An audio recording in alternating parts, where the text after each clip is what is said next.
Welcome to episode 3 of the Spiritual Sovereign Sister podcast. I'm Elizabeth, Akashic Records practitioner, teacher, and founder of Divine Feminine Reiki. Today's episode is one of those tougher but necessary conversations. It's something I've experienced personally and spent over 7 years helping other women navigate as a professional Reiki healer. It's also a topic that many spiritual communities avoid for fear of appearing low vibe, even though nearly every woman has encountered it. By the end of this episode, you'll be able to identify covert mean girl tactics and behaviors in spiritual communities. And I want to offer some Akashic guidance that I've both received in my own experiences and through readings for others. Because choosing a spiritual path doesn't mean we're here to be pushovers. Spirituality is the doorway. Sovereignty is the embodiment. So I want to start today with giving you a true definition of what mean girl behavior truly is. Mean girl dynamics is a more colloquial term for relational aggression. And relational aggression is a form of social bullying designed to harm, exclude, or control others. And it's often driven by a need for power or jealousy. It typically involves covert or indirect tactics such as gossiping, spreading rumors, intentional exclusion, and manipulating social standing, rather than physical confrontation. And this is a very insidious energy. And it is a collective wounding for women, regardless of what type of communities they're in.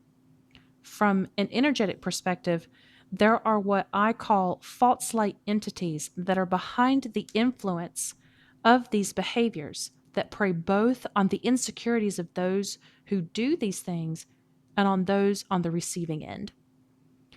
I would love to do an episode on what are false light entities. And if that is something that you're interested in, let me know in the comments or email me. My information will be in the show notes. But why this matters is because these behaviors can be so subtle that it's easy to dismiss it or mistake it as help. And this perspective causes women to either sit in silence out of fear, suppress emotions of hatred and powerlessness and injustice, or betray ourselves and our intuition. It puts our own inner power in the hands of others.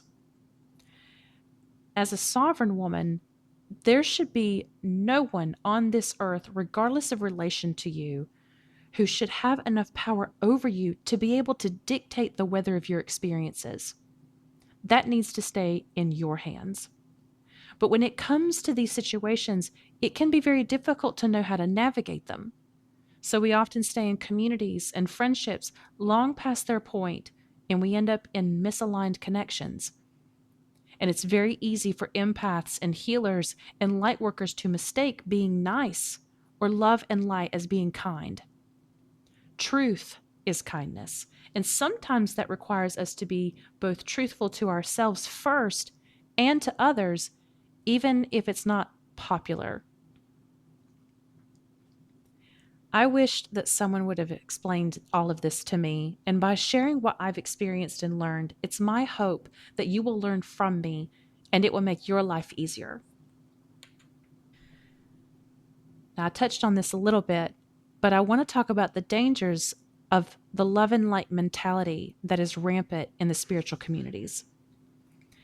The reason that this is dangerous is because it's not a true description and standard of what it means to be spiritual. When you first enter the spiritual community, you're probably going to hear that people strive to be love and light and high vibrational, that there's no competition here, that that's a 3D thing. Being spiritual means that we embrace our spiritual nature and our human nature. In our humanness, we can be kind and we can be cruel. We can be helpful, or we can strategically decide to withhold that help. We can be loving and compassionate, and we can be hateful and ruthless. And to deny our human nature is to also deny our spiritual nature, because both exist together in this balance. And there is a Shalom master called Shi Hung Yi, and I'm apologizing already up front for any mispronunciations of that, but he explains this perfectly.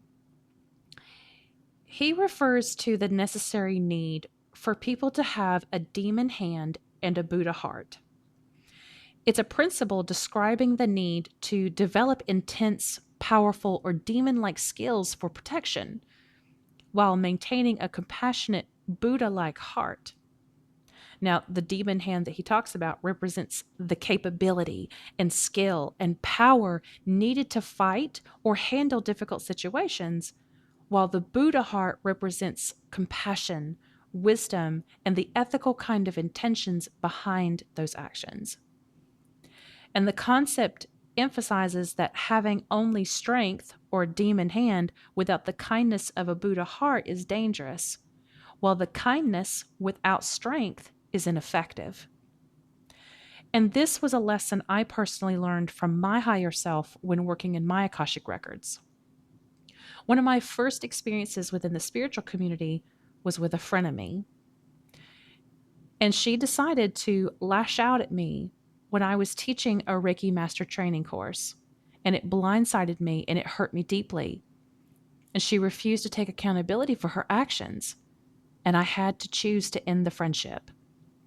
So as I healed from that, because it caused an overwhelming amount of grief for me, my guides in the records had me do a wonderful exercise.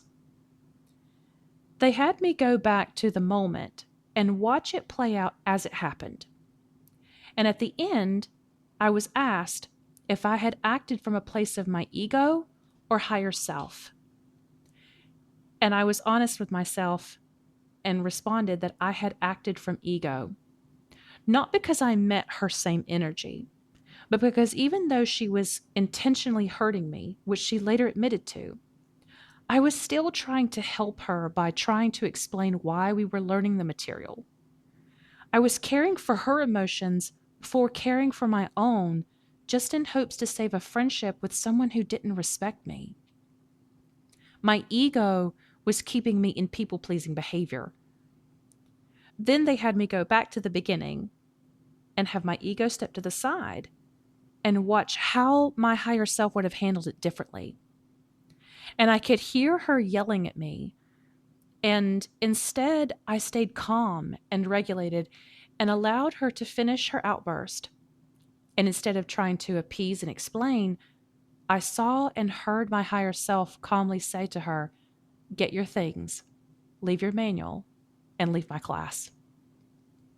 I was completely shocked because how was that love and light? And my higher self explained to me, "I'm here to help you navigate your spiritual journey, not make you a pushover." And I'll come back to this situation again as there's some more examples I want to cover. But love and light mentality is a breeding ground for spiritual bypassing and gaslighting.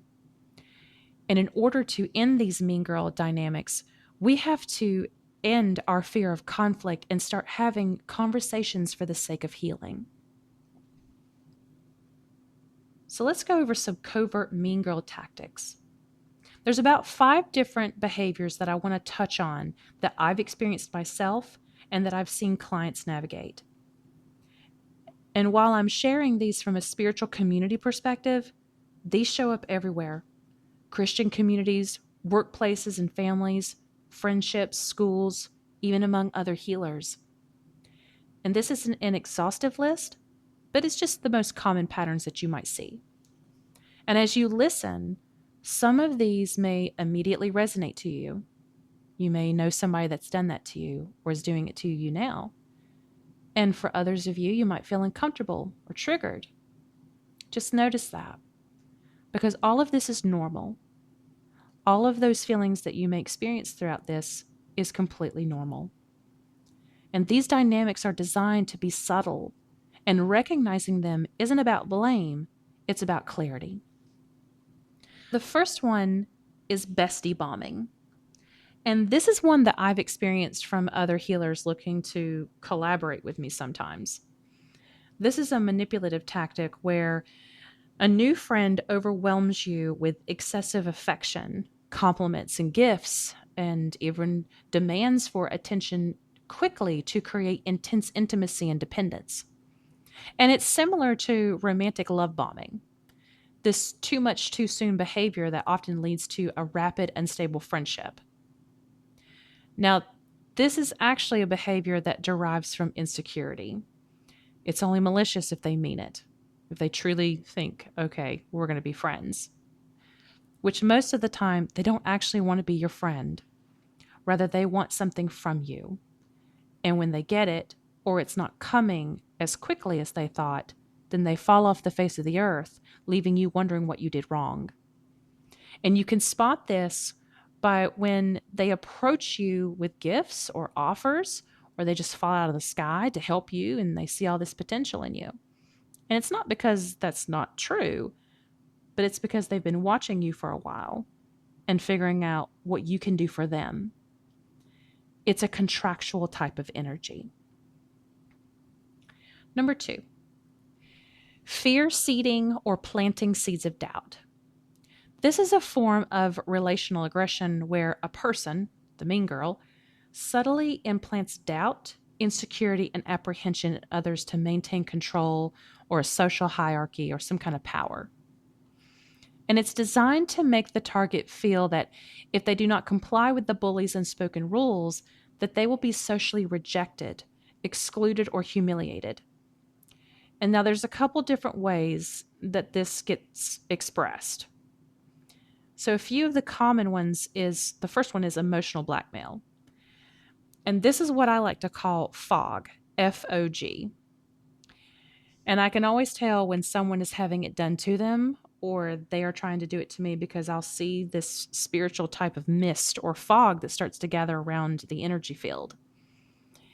And this is where someone is using fear, usually fear of exclusion, guilt, or obligation to get you to do something. So fog, fear, guilt, obligation. Another common expression is backhanded compliments.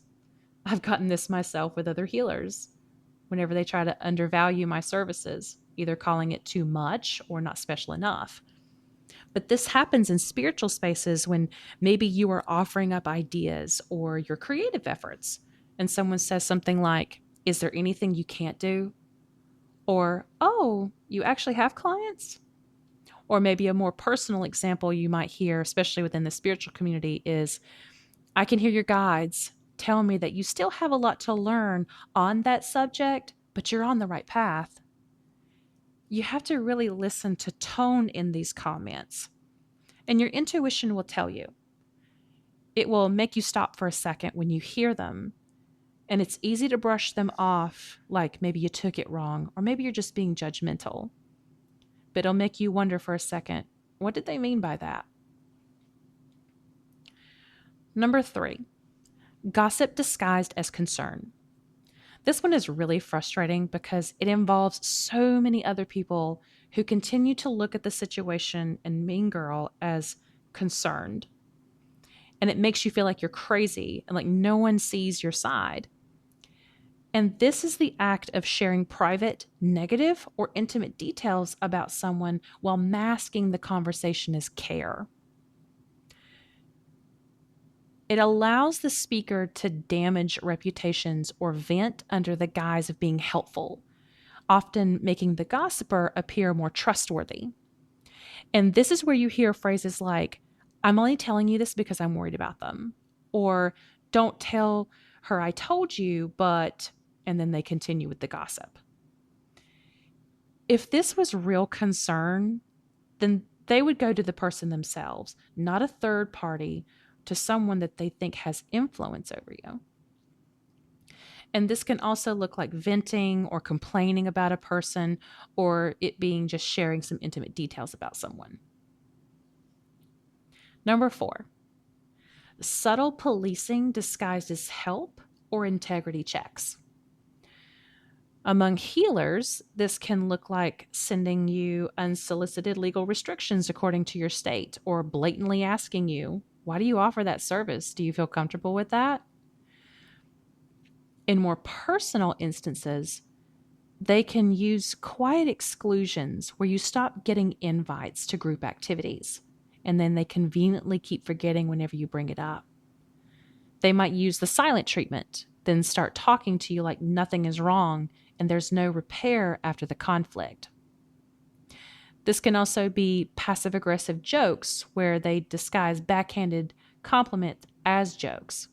And then when you call them out, you're too sensitive.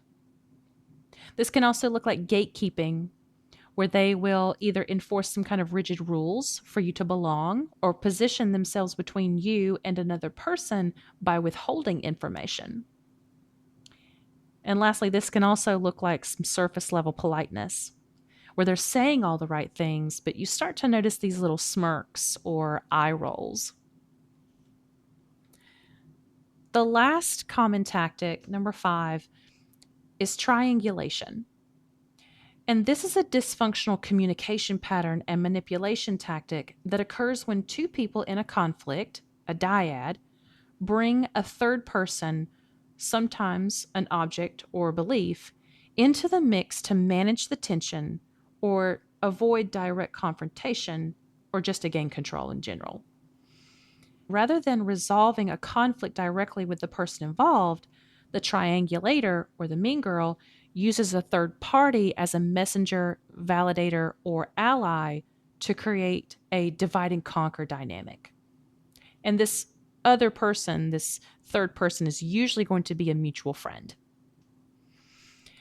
While this can be an unconscious habit to maybe reduce some anxiety, but often it's a deliberate toxic tactic that's used to split up friends or turn people against each other or build up social capital. So let me give you an example of what this can look like at play, because triangulation may not be a term that you're familiar with. So let's say person A is upset with person B. Maybe person B said something that hurt their feelings.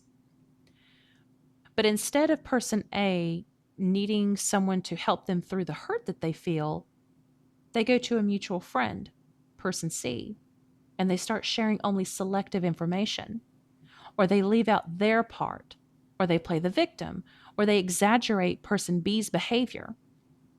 And now person C has become this intermediary and messenger, or they start to form negative opinions of person B, which is the whole point of this anyway.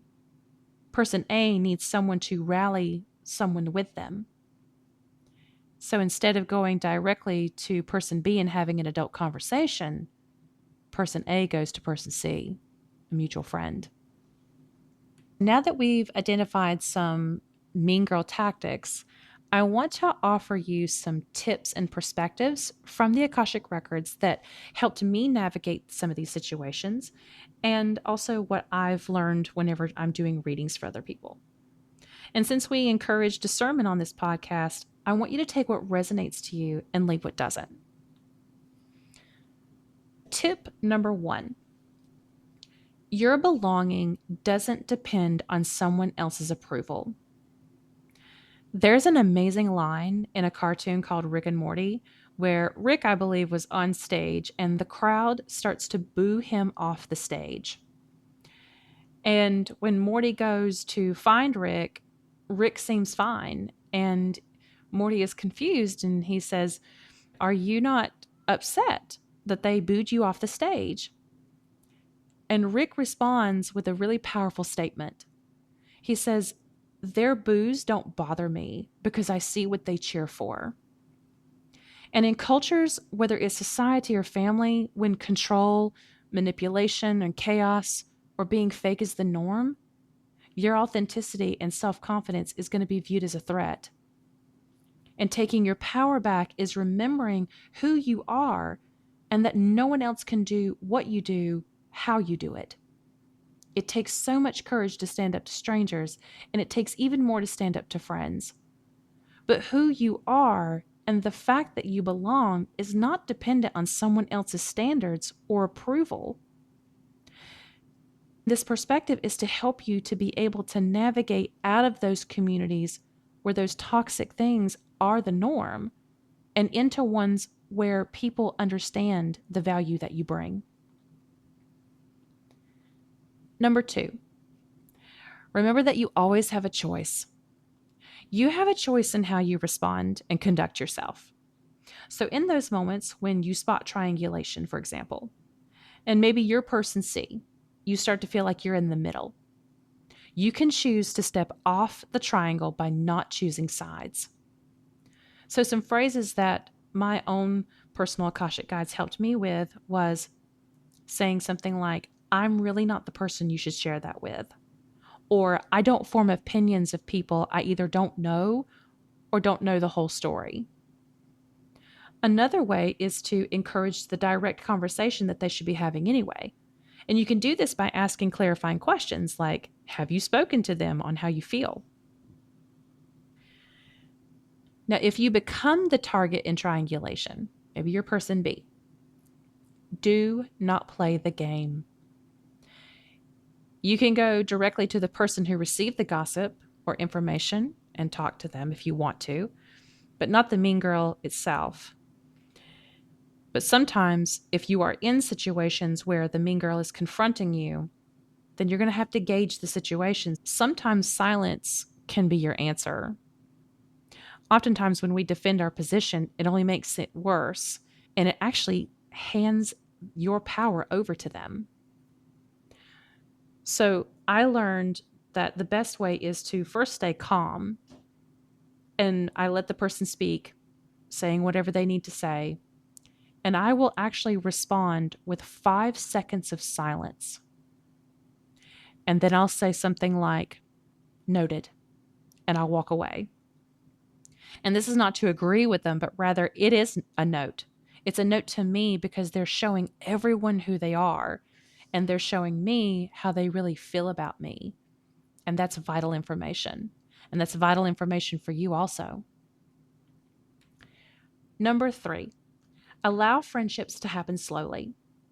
This actually allows time for you to get to know each other instead of rushing into an unstable connection. And most likely, if you are listening to this podcast, you are an empath, an intuitive, or a light worker, and we are really deep and sensitive souls. And we desire those deep connections, but that can't and shouldn't be forced. We all have insecurities that drive us, but when we take our time, we're not letting loneliness or fear or desires drive the connection. Rather, it comes from an intentional, conscious place and creates mutual respect. And the last one is number 4. And this was a big one for me. Determine what access to you should look and feel like. In the spiritual community, especially, we are really quick to just assume that everyone has the same standards of how to treat someone. And we start to think about soulmates and twin flames and how things are meant to be, or leaving it up to the universe. And there's times and places for those things, but then there's times to take action and boundaries. This is actually us embodying our divine masculine. One aspect of this was about social media. You have to realize that your social media pages are extensions of your energy and sneak peeks into your life.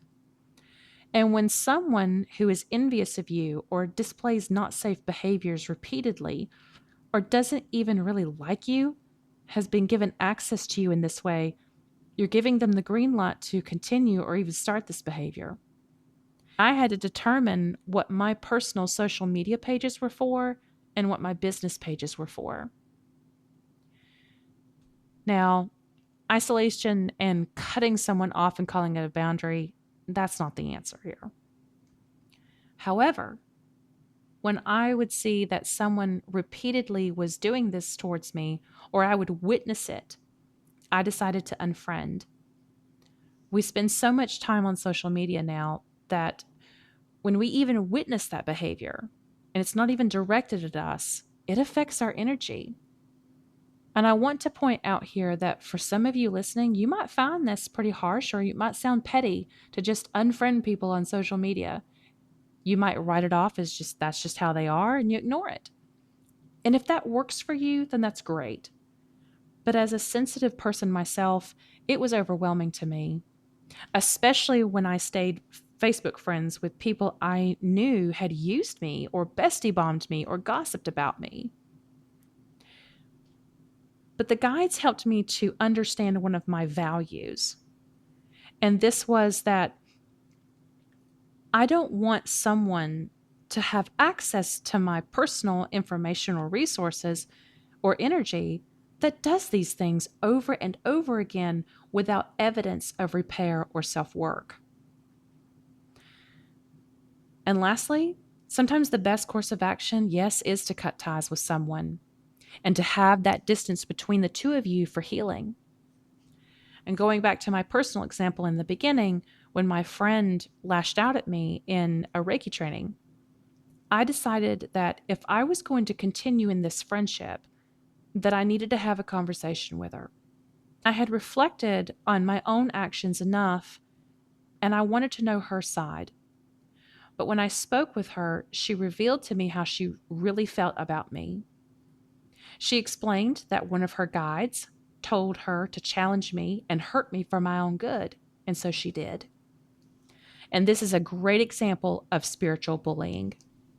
I knew right then and there that no guide that was of unconditional love would instruct someone to hurt them regardless of situation or even karmic lessons or soul contracts. That was her choice. And it's easy for spiritual people to hide behind a guide or spirit to not take responsibility for their actions. And no one has the right to hurt anyone, regardless of where the inspiration came from. And another value that I was able to connect with in this was I'm willing to keep someone in my life, even if they make a mistake, but then they need to own up to it and make efforts to repair that relationship with me. But that was not the case here. But it's important that we know the difference between relational aggression and conflict. Conflict will always come up, but relational aggression has an intentional, kind of dark energy to it. I want to leave you with these closing thoughts. As you sit with this episode, I want you to ask yourself, where have I been minimizing something that my body already knows? Who currently has access to me, and does that feel right? What would honoring myself look like right now? And you don't need to answer those today. Those are great reflection questions or journaling questions. But just asking the question to start with is a shift. And you are allowed to protect your energy, to choose who has access to you, and step back from dynamics that no longer feel supportive. Because sovereignty isn't loud or reactive. Sometimes it's quiet. Sometimes it's passive. And it allows the results to speak for you. Think of it like this. A lion doesn't need to roar to let the jungle know he's the king. It's the way the lion carries himself. Thank you for listening to the Spiritual Sovereign Sister podcast. If this episode resonated with you, I'd love to hear your thoughts. And if you're looking for a spiritual community rooted in authenticity and one that supports your sovereignty rather than asking you to abandon it, I invite you to check out the Lightworker Sisterhood. The link is in the show notes below. We'd love to have you in the community, and I'll see you in the next episode.